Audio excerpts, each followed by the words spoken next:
sa langue, la Bible déclare que aussitôt les oreilles s'ouvrirent, sa langue fut libérée et il s'est mis à parler normalement.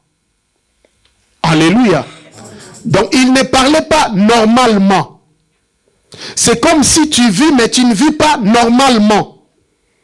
C'est comme si tu mènes ta vie, mais ce n'est pas normalement ce qui doit être mené comme vie. Alléluia. Mais il y a ta vie normale que tu dois discerner, que tu dois comprendre. Mais cet homme a repris sa vie normale lorsqu'il est libéré. C'est-à-dire lorsqu'il a recouvert, lorsqu'il a découvert que je commence à entendre maintenant. Donc ma vie est remise dans sa normalité. Je vivais, mais je ne vivais pas dans la normalité parce que je n'entendais pas. Je vivais, mais je ne vivais pas bien parce que je ne parlais pas. Maintenant que j'entends, maintenant que je parle, ma vie maintenant est découverte. Alléluia. Tu sais, cette année, tu dois découvrir la vraie vie que Dieu a destinée pour toi. Est-ce que je parle à quelqu'un?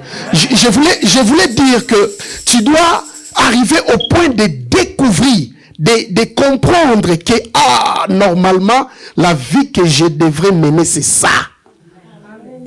Ce que je devrais vivre en réalité, c'est ça. C'est-à-dire que tout au long des parcours, des vies de cet homme, il n'entendait pas, il ne parlait pas, il ne vivait pas sa vie. Alléluia. Non, il ne vivait pas sa vie. À cause de manque d'entendre, d'écouter, il ne vivait pas sa vie. Tu peux aussi rater ta vie parce que tu as le manque d'écoute. Et précisément, j'insiste, manque d'écoute à la voix de Dieu. Ça, j'insiste. Alléluia. Vous savez, il y a beaucoup de choses qui doivent arriver dans ta vie. Beaucoup de merveilles, beaucoup de réussites, beaucoup de succès, beaucoup de ouvertures, mais qui demandent à ce que tu entendes la voix de Dieu. Est-ce que quelqu'un comprend? Amen. Christ a touché les oreilles. Or, dans l'homme, nous avons combien de sens? Nous avons 5 sens. Alléluia. Amen. Nous avons l'ouïe, qui sont les oreilles. Nous avons quoi? La vue, les yeux. Nous avons quoi encore? L'odorat, le nez, le goût et les toucher. Nous avons 5 sens. Est-ce que vous comprenez? Et lorsque je regarde la vie de quelqu'un, lorsque ces 5 sens ne fonctionnent pas, c'est que la personne n'est pas normale. Alléluia. La personne n'est pas normale lorsque les 5 sens ne fonctionnent pas. Est-ce que vous comprenez? Et dans cet homme, il y avait 2 sens, au moins, qui ne fonctionnaient pas. Lesquels? Non, le goût. Le goût et l'ouïe. Et l'ouïe. C'est-à-dire que même dans sa langue, il avait un défaut. Il ne s'exprimait pas bien. Alléluia. Amen. Du fait que ses paroles ne sortaient pas bien, ne s'exprimaient pas bien, c'est déjà un défaut. Et dans cet homme, vous remarquerez que entre les 5 sens, le sens le plus important que les gens donnent beaucoup plus d'importance, c'est la vue et quoi? L'ouïe. Ces 2 sens sont très capitaux et très importants. Même si vous faites des recherches, vous verrez que entre les 5 sens, il y a encore les 2 sens les plus importants, c'est l'ouïe et la vue. Les scientifiques ont ajouté encore 4 autres sens, mais ce n'est pas notre objet d'aujourd'hui. Alléluia. nous nous limitons à ces 5 sens. Alléluia. Maintenant, et vous remarquerez que pour moi, j'ai fait une étude par rapport à ce qui est arrivé aux hommes de la Bible. J'ai compris que l'essence de l'ouïe est le plus important pour les chrétiens. Alléluia. Amen. Pourquoi? Parce que être chrétien, c'est vivre dans un monde où on fonctionne en écoutant. C'est-à-dire que si tu es un chrétien, tu ne fonctionnes pas dans le monde de l'écoute. Tu n'es pas un chrétien. Chrétien, c'est celui qui fonctionne dans le monde de l'écoute. Alléluia. C'est-à-dire que la base d'un chrétien, c'est la foi. Or, la foi vient comment? De ce qu'on entend.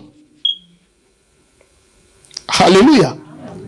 Donc, le diable pouvait bien voler les yeux de Bartimée, tuer la vue de Bartimée, mais il avait commis une erreur de laisser Bartimée entendre. Parce que pour Bartimée, je peux ou ne pas voir, mais du moment où j'entends, tout peut changer. Amen. Alléluia. Tout peut être restauré dans ma vie au moment où j'entends. C'est pourquoi la Bible déclare que Jésus-Christ passait. Bartimée a entendu. Il a entendu parler de Jésus. Bartimée ne voyait pas. Il ne connaît pas la face de Jésus. Il ne savait même pas, il passe avec qui. Il ne savait même pas qu'il y a la foule. Mais lui, il a seulement entendu. Qui se passe, c'est Jésus. Au moment où il a entendu, c'est-à-dire qu'il a utilisé ses oreilles spirituelles. Ses oreilles, lorsqu'il a entendu, tout a commencé à fonctionner. C'est grâce à l'écoute que Bartimée a recouvert la vie. Est-ce que vous avez compris? Mais si Bartimée voyait et ne pouvait entendre, alléluia, donc ne pouvait entendre, il allait agir par la vue. Donc entre les deux choses, l'ouïe et la vue, ces deux sens sont très capitales et très importantes. Alléluia. Et lorsque le sens de l'écoute ne fonctionne pas, tu es en prison. Alléluia. Tu es en prison. Écoutez, nous allons lire un verset dans Proverbe chapitre 28, verset 9. Proverbe 28, verset 9.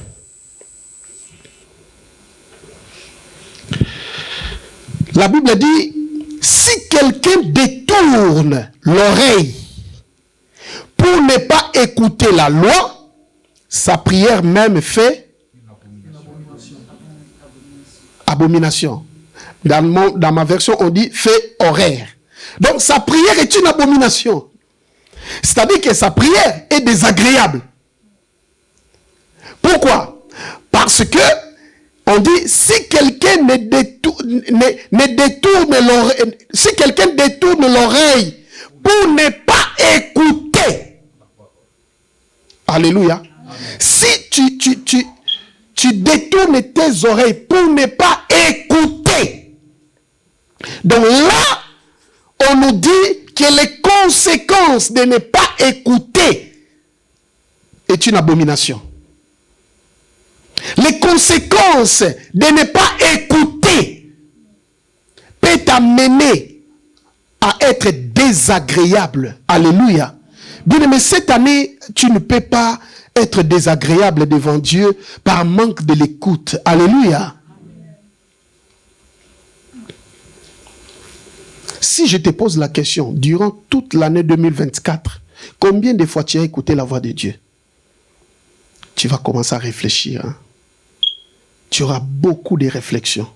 Quand est-ce que j'ai écouté Dieu? Est-ce que Dieu m'a parlé en 2024? Ah, c'était à quel moment? Est-ce que c'était au moment où j'ai prié seul? Au moment où on prêchait la parole?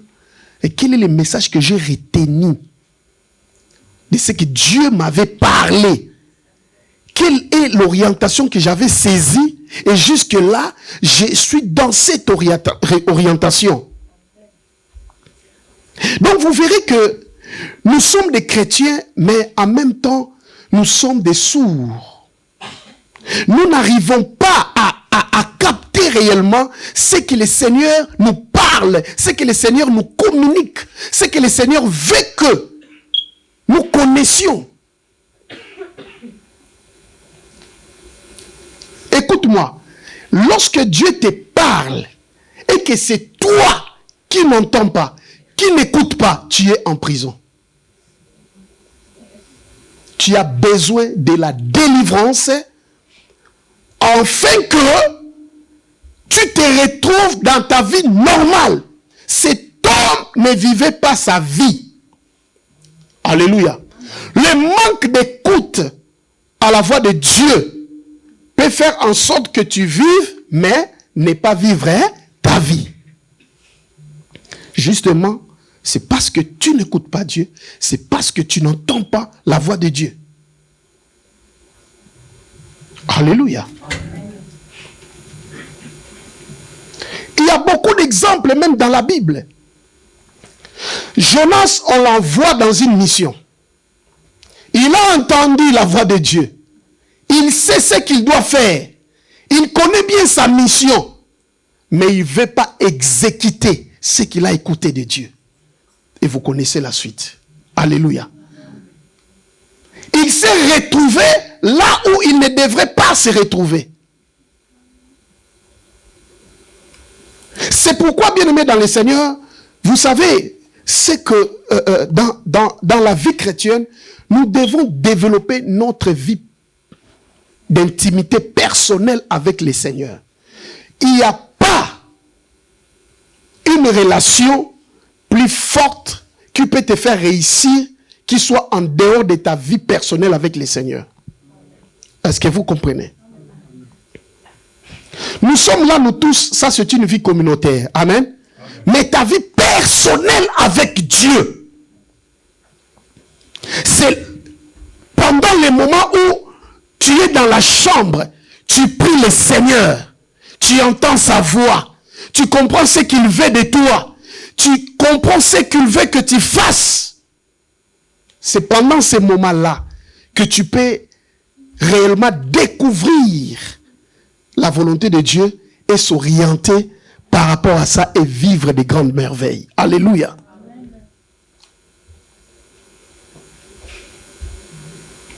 Dans Exode chapitre 19, verset 5, Exode chapitre 19, verset 5, écoutez ce que la Bible dit. Maintenant, si vous écoutez ma voix, et si vous gardez mon alliance, vous m'appartiendrez. Dieu insiste du fait que nous écoutions sa voix. Alléluia. Si vous écoutez ma voix et si vous gardez mon alliance, vous m'appartiendrez personnellement. Quelle intimité. Il dit vous m'appartiendrez personnellement. C'est-à-dire que nous aurons une vie intime.